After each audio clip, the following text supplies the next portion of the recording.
MP में शुरुआत दांव धर्म मजहब पर लगता हुआ दिखाई दे रहा है, क्योंकि मध्य प्रदेश में कांग्रेस के एक नेता कमलनाथ पूर्व सीएम हिंदू राष्ट्र की पैरवी करते दिखे, तो दूसरे नेता पूर्व सीएम रहे दिग्विजय सिंह बजरंग दल पर बैन के वादे से पलटते हुए क्लीन चिट दे रहे हैं।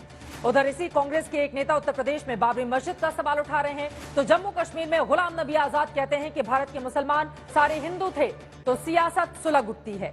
इसीलिए आज हम चर्चा कर रहे हैं कि क्या चुनावी बेला आते ही देश में हिंदू मुसलमान का खेला शुरू हो गया है?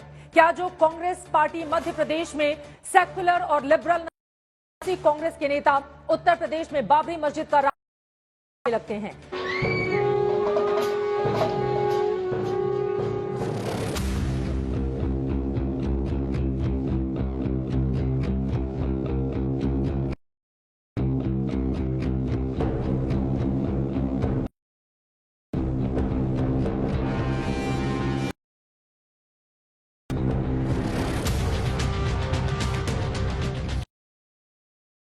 अभी बेला क्या आई, धर्म और मजहब की चुनिंदा तीरंदाजी होने लगी। एक बार फिर वही नेताओं का जाल होगा, वोटर का होगा इम्तिहान। मुद्दे हजारों होंगे, लेकिन चर्चा होगी वही हिंदू मुसलमान।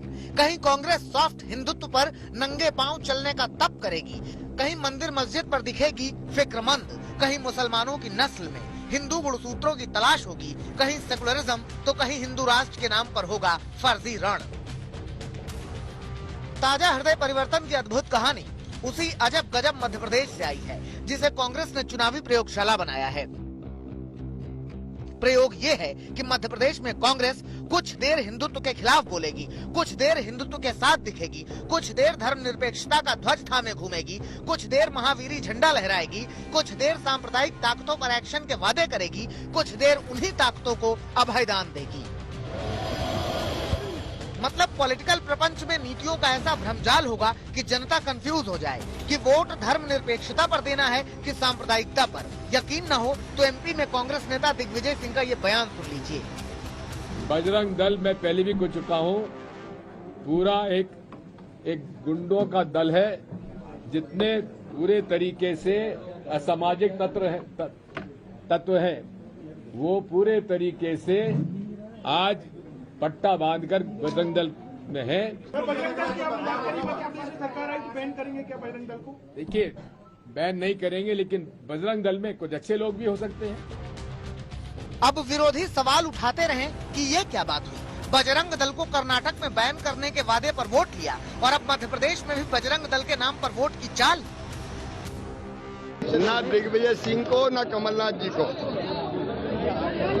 इनको ना तो हिंदुत्व से लेना देना है, ना देश से लेना देना है, ना समाज से लेना देना है। ये तो वोटों की फसल काटने के लिए जब जो ठीक समझते हैं वो कहते रहते हैं।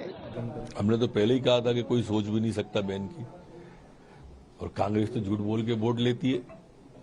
कर्नाटक में लगा लिया क्या? लेकिन अच्छा है, इनको अब याद आने लगे। कांग्रेस की पॉलिटिक्स का पेंडुलम काल यहीं खत्म नहीं होता।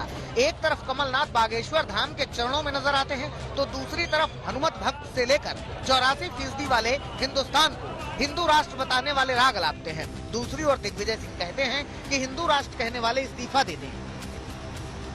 क्या भारतीय संविधान में है क्या? मैं आपसे पूछता हूँ। मैं हिंदू था, हूँ और रहूंगा, और हिंदू धर्म का पालन करता हूँ, सनातन धर्म का पालन करता हूँ, और भाजपा के सारे नेताओं से बेहतर हिंदू हूँ। ये और बात है, कांग्रेस चुनावी बेला में हिंदू मंदिर की बातें करने लगे।